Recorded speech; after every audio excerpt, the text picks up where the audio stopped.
hoy hacemos énfasis porque no es para analizar el estado inicial, sino para mirar la progresión en el tiempo, ¿sí? Pero ya hacemos una aclaración sobre eso. Entonces, hay que tener en cuenta ciertas nociones básicas, como por ejemplo, cuáles son las curvaturas normales a nivel central, cuál es una curvatura promedio a nivel corneal con su máximo, digamos, con su radio más curvo, en promedio. Yo espero unas córneas hasta 43, ¿cierto? Cuando vamos por encima de 43 y con astigmatismos oblicuos superiores a 6 dioptrías, ya yo tengo que pensar que esa córnea está teniendo cambios. Entonces yo analizo, por ejemplo, esto y analizo el valor del cilindro y el eje del cilindro en cara anterior. Entonces analicemos ese mismo análisis en su pentacam. Los astigmatismos o los ejes de los astigmatismos generados por conos tienden a ser oblicuos.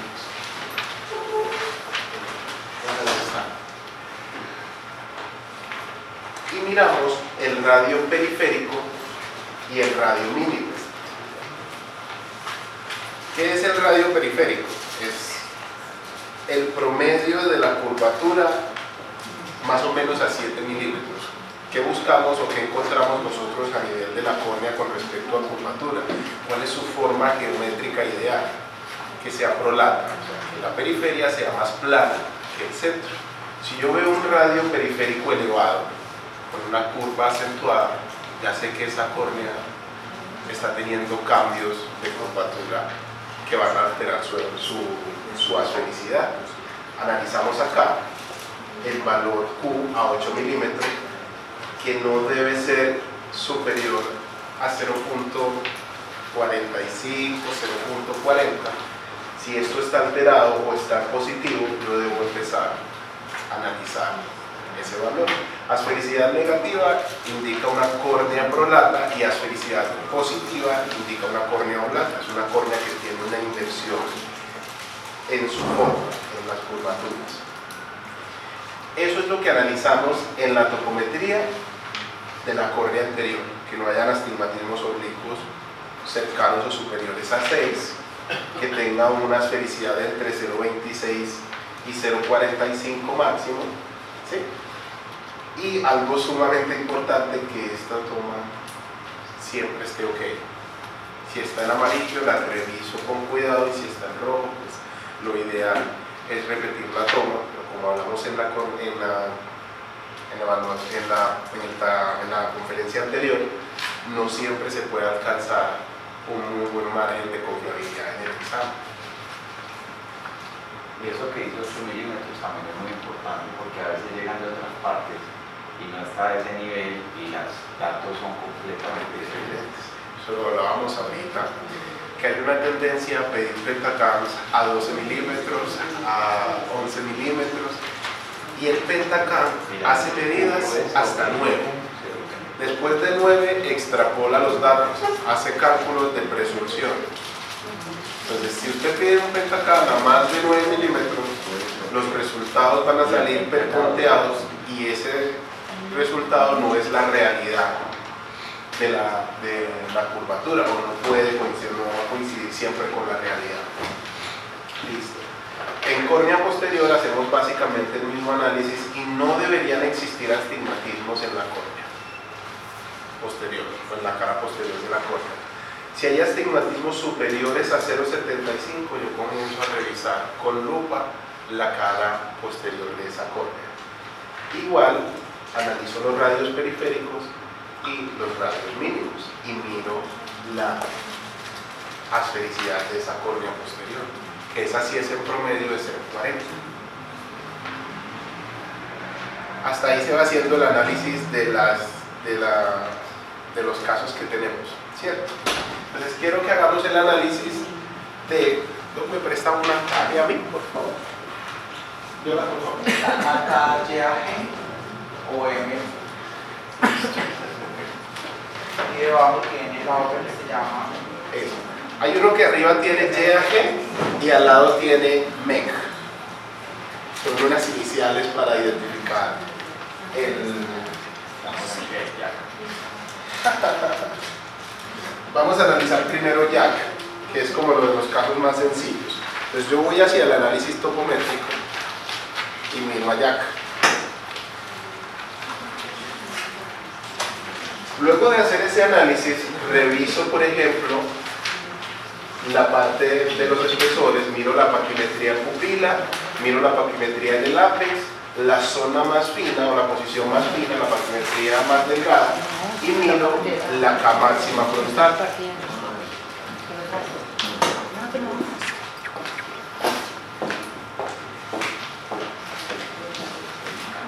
Pues analizo la K máxima frontal. Las paquimetrías, ¿cómo las analizo? Lo ideal es que no esté por debajo de 500. Y hago el análisis de paquimetría diferencial y resto la paquimetría más fina de la paquimetría apex. Eso no debe ser superior a 5. Si es superior a 5, tenemos que empezar a mirar la estabilidad de esa estructura. ¿Alguien no vino a la charla anterior? No vine, pero vi la película. ¿Vieron el video? Porque pues, esto es como una continuación de la charla anterior y de pronto si hay alguna duda, por favor, me preguntan y aclaramos la duda. Que no... Pero estamos hablando aquí en milímetros, pero no en el X100, sino en estos dos. Acá en las micros, ¿Y en el este espesor. cuánto?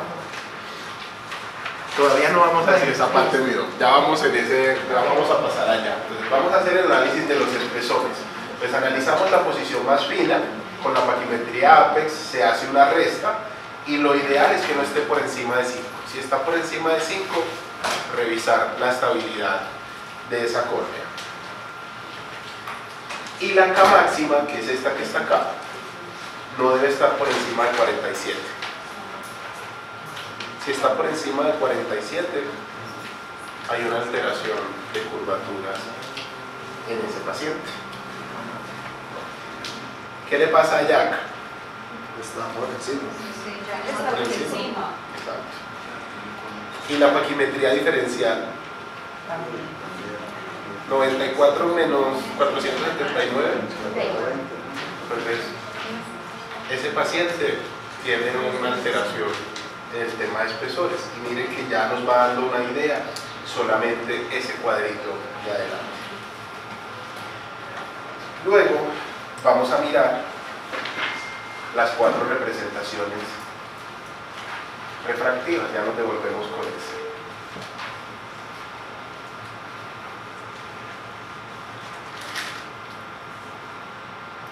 Vamos a encontrar esto.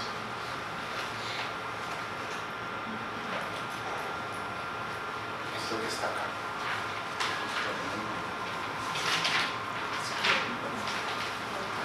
Esas 4 representaciones, ¿cómo lo analizo? Curvatura sagital, fiel al centro, tiene un astigmatismo de 4.1 dioptrías, de 4, y es a 0 grados. Miro la cara posterior, pero la cara posterior, miren lo que me está diciendo. Un astigmatismo de 0.75 en promedio, también a 180, y miren la esfericidad de la córnea pues, posterior. Está dentro de los valores normales. Cuando realizamos la paquimetría diferencial, que es la paquimetría apex y la posición más fina, nos da 1. Pero miren qué dice la K máxima de la paciente o del paciente. Está por encima de la K máxima y ahí no aparece el rojo. Pues miren que ya nos va indicando que hay un posible proceso eutásico. Si seguimos adelantando y vemos por ejemplo el mapa sagital de estas curvaturas y aplicamos la diferencia inferior y superior, ¿cuánto nos da? 47, 44, 75 menos 48, ¿cuánto nos da? Entonces miren que hay cierto grado de asimetría inferior-superior en esa paciente, pero no dice que hay una alteración específica más adelante. ¿Dónde está? No de 44. Aquí.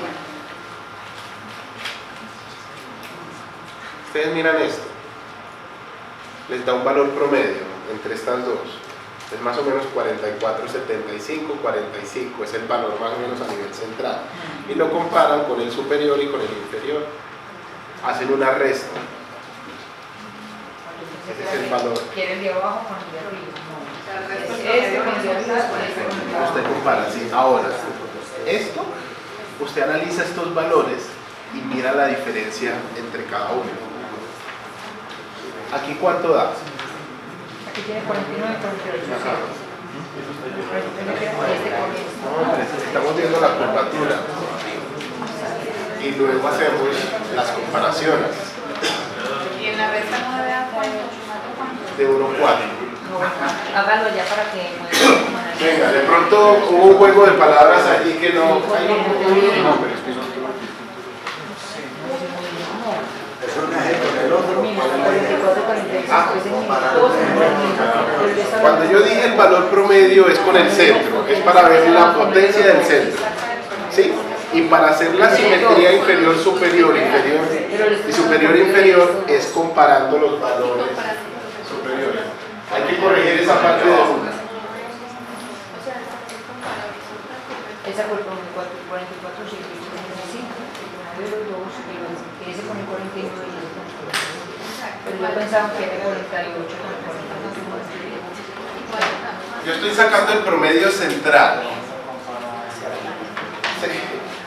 Miren que ahí al ladito, por ejemplo, ahí dice 44, 70, 44, 7 y 45. Yo estoy sacando el valor acá.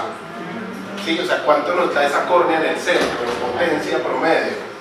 Pero cuando yo comparo esto y esto, es lo que me da la simetría inferior-superior y superior-inferior, que son diferentes. Si yo resto este de este, lo ideal es que no esté por encima de 1.4. ¿Sí? Y si resto este de este, lo ideal es que no esté por encima de 2.5, que son diferentes. Fue un análisis que hice para ver la curvatura central, no comparando con el centro los valores, es comparar esto con esto en este mapa. Aquí. Usted compara. Debe estar 49 menos 42. Y luego 48, 7 menos 40. Ah, Entonces, eso no debe estar por encima de 1.4 o no debe estar por encima de 2.5 para hacer el análisis. Entonces, no ¿cuánto tiene nos nada da que la ver con el economía? centro, con lo que hablamos ahorita. Yo estaba sacándole un promedio a la córnea en esa área, en ese punto. Entonces, cuando hacemos ese análisis, ¿Cuál de los dos? O sea, el más superior y el más superior. Por favor. hacemos los análisis a los 3 milímetros centrales.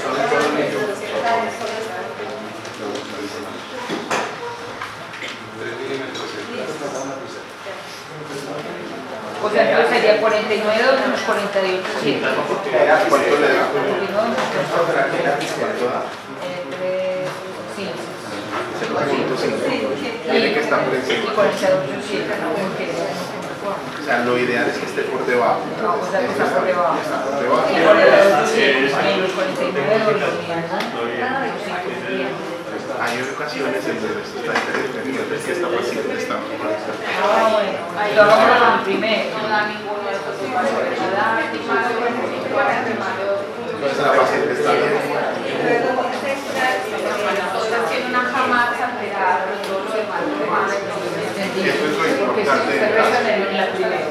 Ya vamos a analizar nosotros O mapas. 59, Esto es solo, doctores,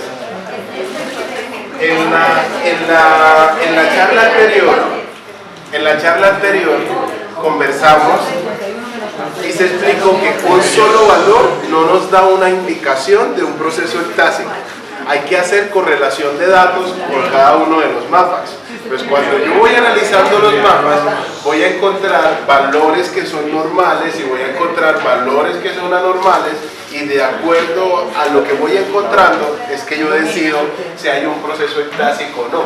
En el primer mapa, en el de ya, ustedes van a ver eso completamente alterado, pero en este no. Entonces esto estos son los pacientes que nosotros dejamos pasar en el análisis. Tiene la K máxima alterada, es lo que usted acaba de decir, pero no hay asimetría superior e inferior. No la hay. Entonces es una paciente que uno dice, hay que empezar a revisar. ¿Sí?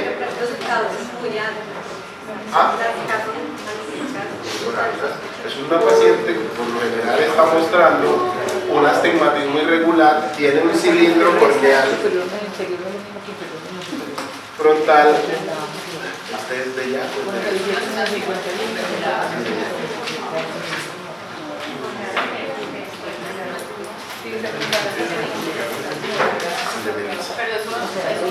Tiene 4.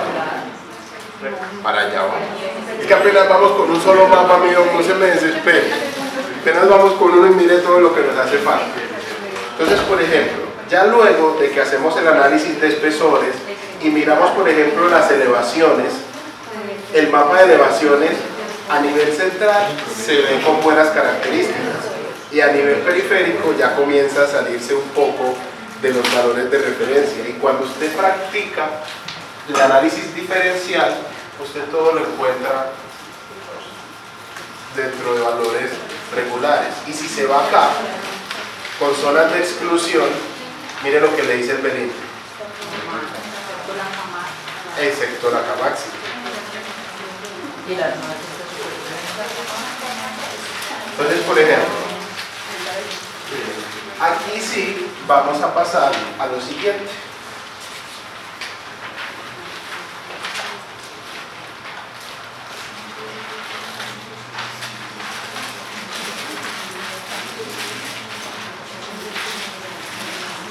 Nos salieron los índices zonales de 8 milímetros de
No le hago un LASIK porque sé que la voy a desestabilizar, pero probablemente se le podría hacer un PRK y seguirlo estrechamente.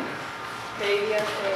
Yo digo que cuando hay un factor de riesgo, lo mejor es no hacer una intervención para que ese factor de riesgo se traduzca en una alteración. Entonces, por ejemplo, si aquí me está haciendo una indicación, porque es que quiero que aclaremos una cosita. Yo solo con un de 1.2. Esto no es un caso clínico. Un examen no es un caso clínico y yo debo correlacionarlo con la clínica. Era lo que estamos hablando ahorita de los antecedentes familiares, de que sea alérgico. Estamos mirando cómo debemos analizar y qué planteamiento deberíamos darle al análisis de este paciente. Pero la correlación clínica, digamos que sería un atrevimiento de mi parte decirles a ustedes qué deben hacer o qué no deben hacer con el paciente. Digamos que se le dan los recursos específicos para tomar esa determinación, y el tacto o la forma como se le explica al paciente es otro tema que es muy importante. Por ejemplo, esta paciente es usuaria de lentes de contacto. ¿Qué sucede con los lentes de contacto con respecto a las adaptaciones? Si es blando, si es rígido, si lo ajusto, si lo aplano.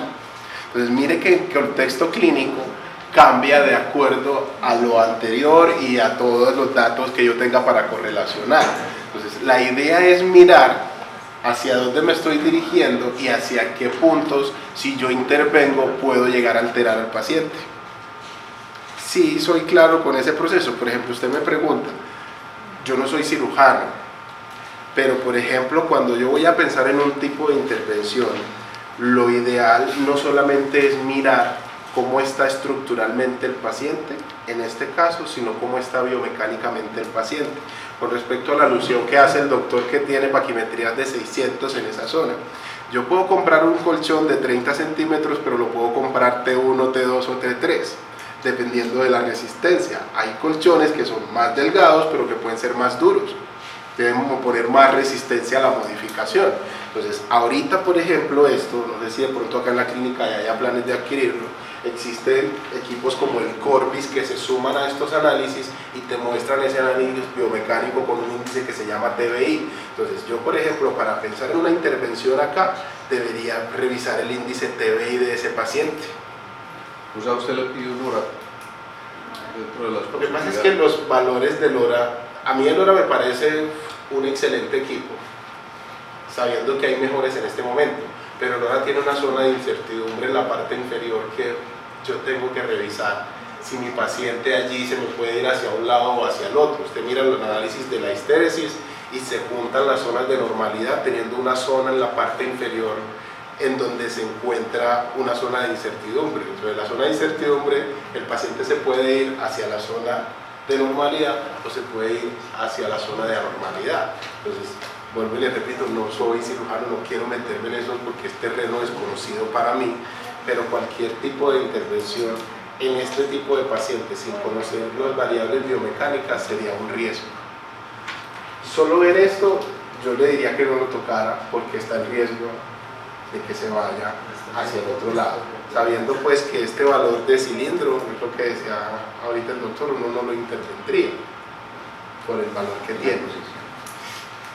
Listo, entonces por ejemplo empezamos a revisar y este valor de acá, en el Bellin-Ambrosio, el índice de desviaciones, el promedio de desviaciones, que no debe ser superior a 2,6, está en 1. Entonces es una cuestión que dice que la paciente no tiene un cono, pero hay otros valores que nos dicen que está en riesgo. Si ustedes revisan esto, ya pasamos al análisis de Serling. Lo primero que debemos hacer es revisar la zona de aberración activa. Esa zona de aberración activa tiene algo que se llama pico valle, que es el índice de deformación que sufre ese frente de onda al pasar esa córnea. Y otra vez vuelve y juega el 5. Si ese valor es superior a 5, el sistema óptico tiene una aberración activa presente. Aquí, este pequeñito que está acá. Miren ese valor. Entonces, eso es ese paciente tiene una calidad óptica baja. Luego se miran las RMS de alto orden, pero sigue estando normal alto. Está en 0,500, lo ideal es que esté por debajo de 0,3. Este es un paciente que además de que tiene pérdida en la agudeza visual, está perdiendo calidad visual. RMS de alto orden, el HOA, este de acá. Por debajo de 0,3. Entre 0,3 y 0,5 es normal alto. Si está por encima, digamos que está entre 0,5 y 0,7, es un astigmatismo irregular, con una tendencia a cono. Y si está por encima de 0,7, ya hay un cono allí, porque una córnea irregular no genera una modificación en este tipo de exámenes de calidad óptica por encima de 0,7. Modifica demasiado el frente de onda. Tiene un adelgazamiento muy marcado o una curva muy marcada. Y revisar que siempre esto acá esté en córnea total. Si está en córnea anterior, el valor clínico no es el mejor en el análisis de esa estructura. Entonces, miren que esta paciente tiene varios indicadores, tiene varios índices que nos indican o que nos llevan a un análisis de una posible alteración. Este análisis de Fourier, les voy a enseñar dos cositas, o les voy a compartir dos cositas sobre él. El análisis de Fourier es como una sinfónica con cuatro instrumentos. Si los cuatro instrumentos están afinaditos y están acordes, ese sonido es bueno, esa córnea es regular. Pero si hay algún tipo de alteración en estos cuatro, como si un instrumento estuviese desafinado o lo estuviese tocando a alguien que no sabe tocarlo, va a sentir que la sinfonía no suena de la misma forma. Entonces, lo primero que analizamos acá es el radio de curvatura y luego la excentricidad de esa paciente. El primer cuadro. Esto lo vamos a regalar a los doctores. Sí, claro. Entonces, analizan el radio de curvatura.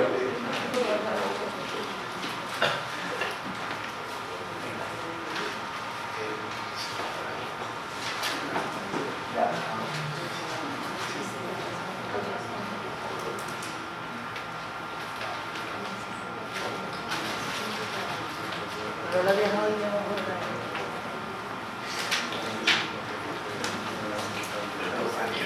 Bolsillo, qué pena.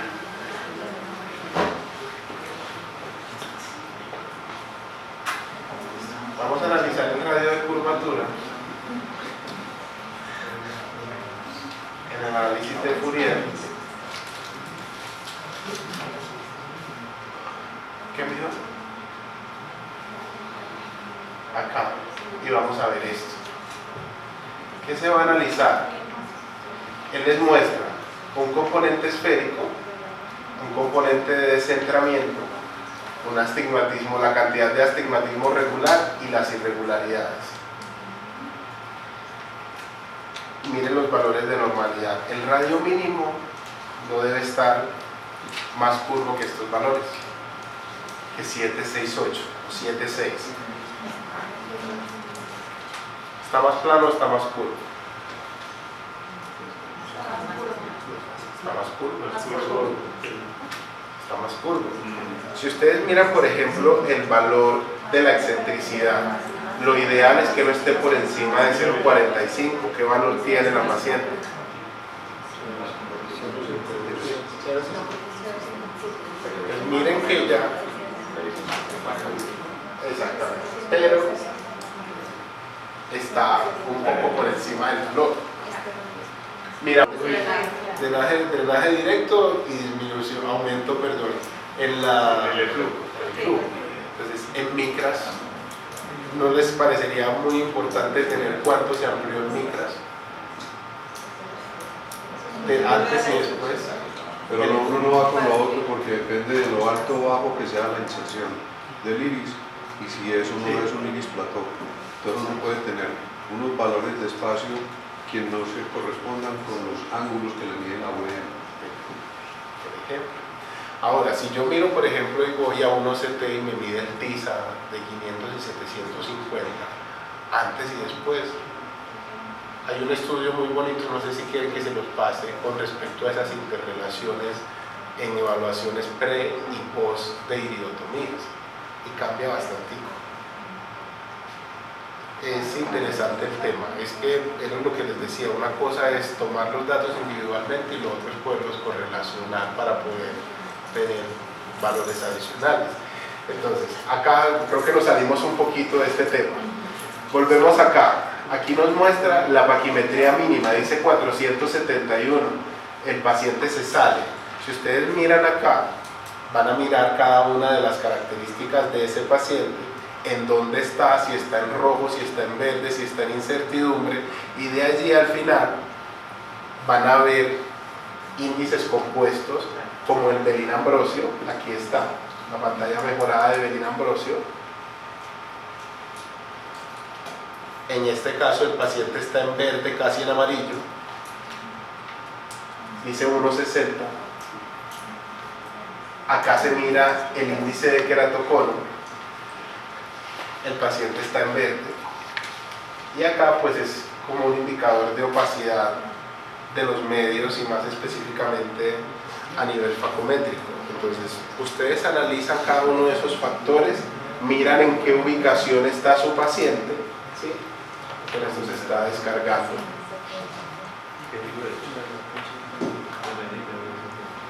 Miran en dónde está su paciente y determinan qué factores que dice aquí es la alteración. Busquemos la K máxima de la paciente. Es córnea densito average. El averaje de densitometría corneal.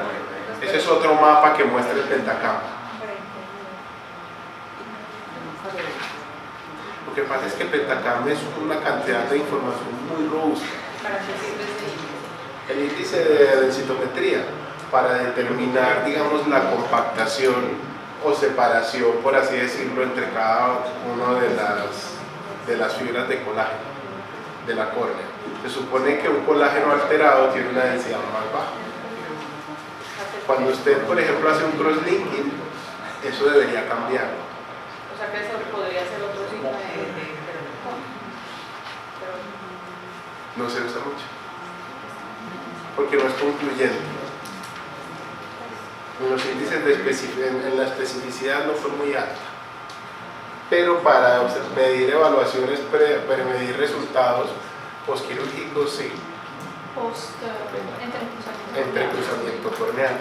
Entonces, si yo quiero, si no tengo mucho tiempo, por ejemplo, puedo hacer este análisis del paciente y miro cuántas veces está en rojo, cuántas veces está en incertidumbre y cuántas veces está en zona verde, que indica que el paciente está sano, y puedo determinar cuál es el riesgo de ese paciente. ¿Qué es PNS? Opacidad, los índices de opacidad de los medios. Entonces, este es el índice de detección rápida de pentacam, lo podemos usar. La doctora estaba preguntando ahorita lo siguiente. Esto. Este es el ABCD de Belén. No. Uno nuevo que sacó, que dice 95, 80, 85. Es la modificación, digamos que es la evolución de este. Y nos muestra acá. ¿Sabes que ese no lo trajimos porque estábamos hablando de temas iniciales?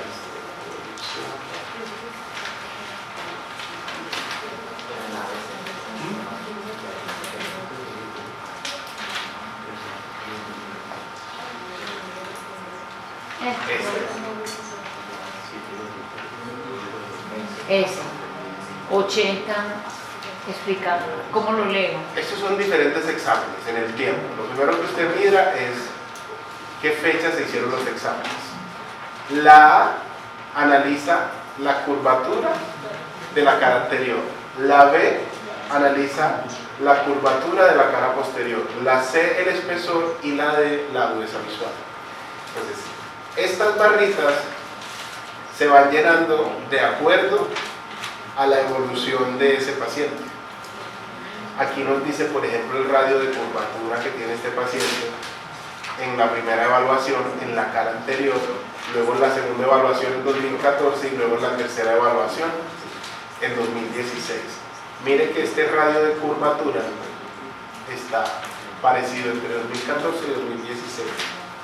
Estos valores acá, en donde dice 80 y 95, el 80 lo que significa o lo que simboliza es el porcentaje de personas normales que tienen ese mismo radio de curvatura sin tener un cono.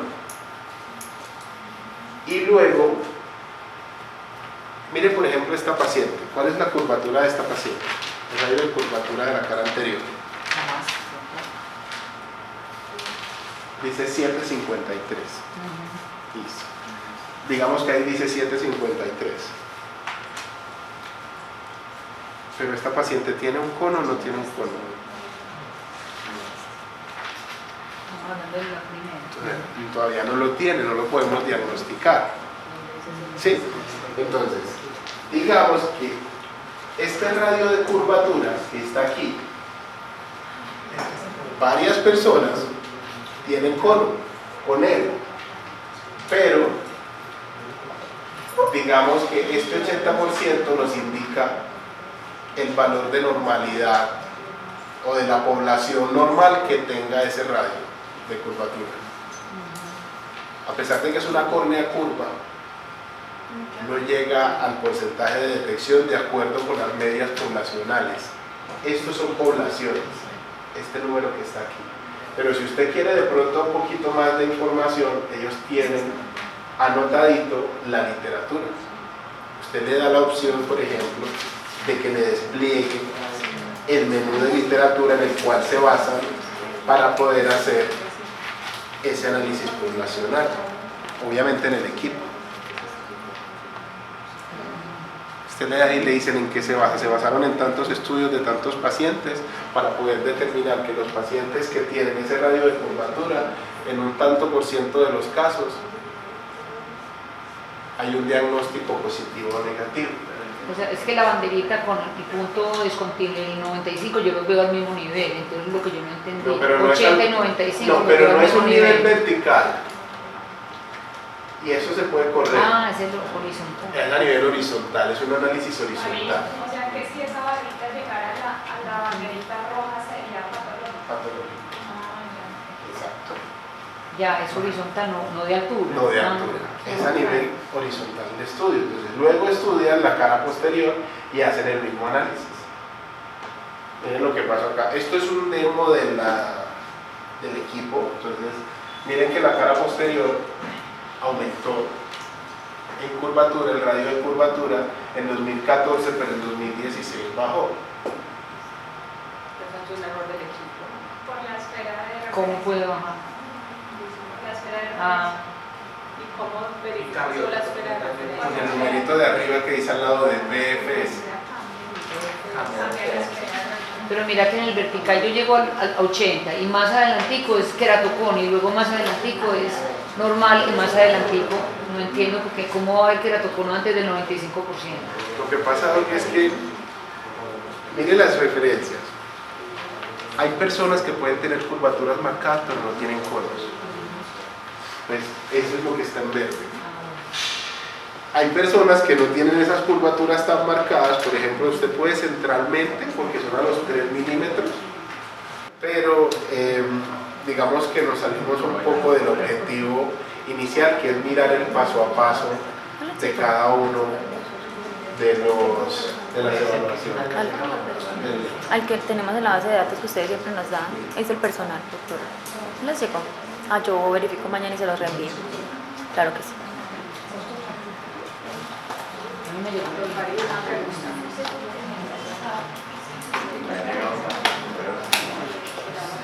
Seguro coronavirus. Sí. Sí, pues se puede decir. La idea es esto.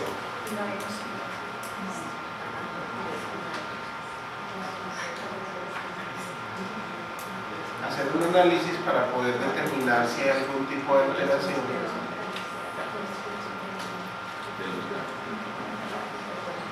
De estos 5 pasos.